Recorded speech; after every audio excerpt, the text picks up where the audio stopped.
বলছে শওকত মোল্লা আতঙ্কিত, ওর মুখের ভাবটা দেখলে এটাই নাকি বোঝা যাচ্ছে।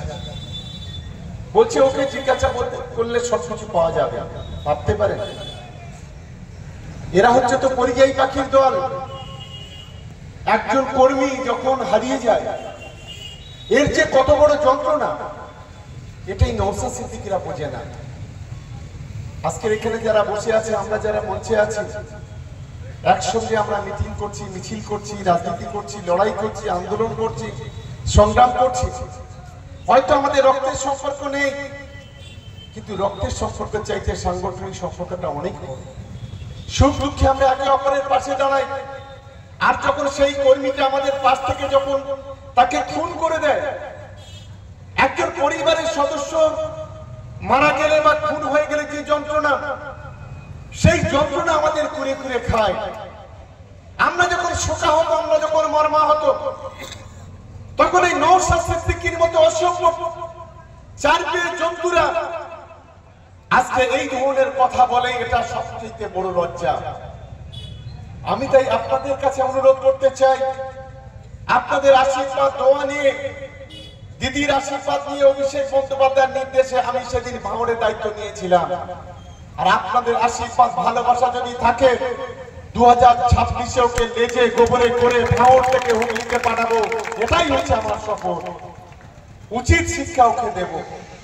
একজন ভণ্ড, একজন মিথ্যাবাদীর কারিগর, প্রতিটা কথা মিথ্যা কথা বলে। আর আমি সেদিন একটা চ্যানেলে বলেছিলাম, আমি বলি মাথায় টুপি দিয়ে আর মিথ্যা কথা এভাবে বলো না, এত মিথ্যে কথা বলা ভালো নয়।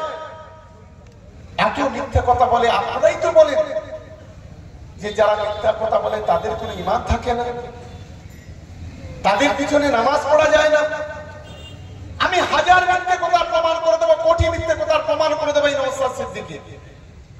আর এর একটা ভাই আছে আব্বাস, আরেকটা ধর্মের কালোবাজারি। এরা বিজেপির বিরুদ্ধে গত 5 বছরে কোনো কথা বলেনি, আপনারা বিচার করুন। আজ বিজেপি যখন গোটা দেশ জুড়ে হিন্দু মুসলমানকে বিভাজন করছে, তখন এই নওশাদ আব্বাসটা চুপ করে থাকে। বিজেপি যখন এনআরসির মতো সর্বনাশা নিয়ে আইন নিয়ে আসে, সিএর মতো সর্বনাশা আইন নিয়ে আসে, বিজেপি যখন সংখ্যালঘুদের অধিকারটা কেড়ে নেয়, ওকার সম্পত্তি কেড়ে নেয়, বিজেপি যখন গোটা দেশ জুড়ে নিত্য প্রয়োজনীয় জিনিসের দাম বাড়ায়, বিজেপি যখন গোটা দেশ জুড়ে মহিলাদের উপর অত্যাচার করে, তখন কিন্তু এরা কোনো কথা বলে না, চুপ করে থাকে। কারণ এরা এই মুহূর্তে গোটা ভারতবর্ষের মধ্যে, গোটা বাংলার মধ্যে বিজেপির সবচাইতে বড় দালাল বাপুসা গোলাম যদি থাকে, এই নওশাদ আব্বাস। এটা আমি চ্যালেঞ্জ করে আজ এখানে বলে যাচ্ছি, এরা সংখ্যালঘুদের কোনো নেতা হতে পারে না। আজকে নিজেদের ভাইগুলোকে ধরে রাখতে পারছে না কেন? আজকে কেন কাশেম সিদ্দিকী তৃণমূলে, কেন সাফিরি সিদ্দিকী তৃণমূলে, কেন মেহরাব সিদ্দিকী তৃণমূলে, কেন আজকের মমতা বন্দ্যোপাধ্যায়টাকে 90 জন পীরজাদা আজকে ইফতার পার্টিতে এলো? আজকের প্রশ্ন করুন ওদেরকে যারা আইএসএফ এর ভোট দিয়েছিলেন, নওশাদ সিদ্দিকী নিজের ভোটটা জিতেছে তো, কেন সেখানে হারলো? ফুরপুরা শরীফ অঞ্চলটা কেন সেখানে তৃণমূল কংগ্রেসে? জাঙ্গিপাড়া বিধানসভা কেন তৃণমূল কংগ্রেসে? ফুরপুরা শরীফ ব্লকটা কেন তৃণমূল কংগ্রেসে? এই প্রশ্নটা ওকে করুন। নিজে যে জায়গায় জন্মগ্রহণ করেছেন, নিজের মাতৃভূমি, নিজের জন্মভূমি, সেই জায়গায় একটা বুথ পর্যন্ত জিততে পারে না।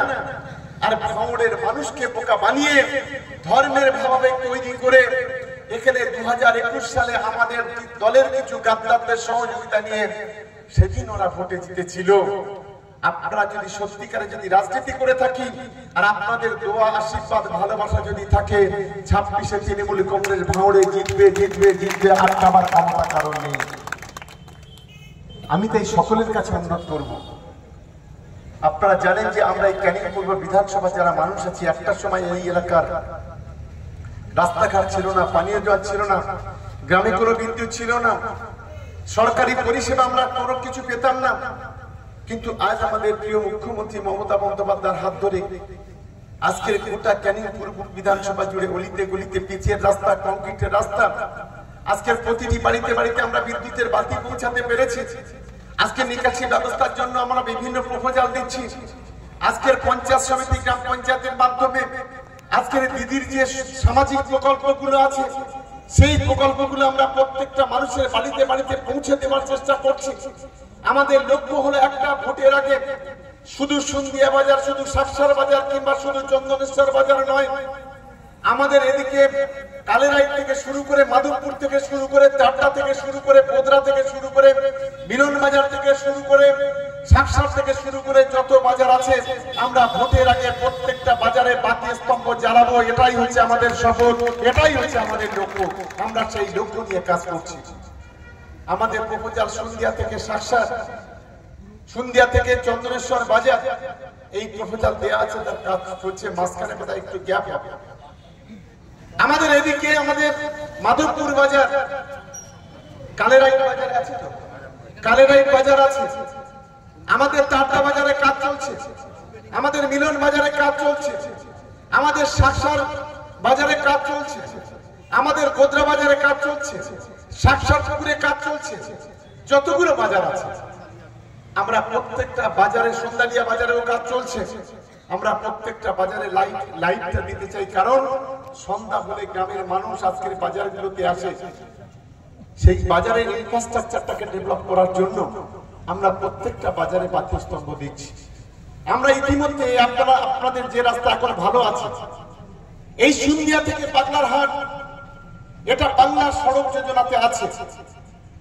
আশা করি এই রাস্তা খারাপ হওয়ার সঙ্গে সঙ্গে তার মধ্যে আমরা এই রাস্তার অনুমোদন পেয়ে যাব, এই রাস্তা আবার নতুন করে তৈরি হবে, এটাও আমরা নিশ্চিতভাবে আমরা আশা করছি।